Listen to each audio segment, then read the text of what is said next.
الحمدللہ رب العالمین، اما بعد۔ سامعین محترم، نماز کے حوالے سے مسائل چل رہے تھے۔ آج کے درس میں بھی ایک اور اہم مسئلہ آپ کی خدمت میں عرض کر رہا ہوں۔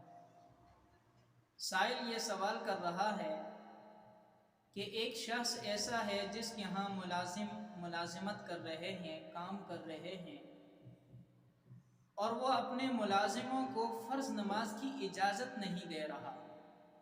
ایسے شخص کے بارے میں شریعت کی نگاہ میں کیا حکم ہے؟ تو یاد رکھیں، ایسا آدمی جو فرض نماز کی اجازت نہ دے رہا ہو ملازم کو، تو ایسے شخص کے ہاں ملازمت کرنی جائز ہی نہیں۔ اللہ تعالی ہمیں نماز کی پابندی نصیب فرمائے۔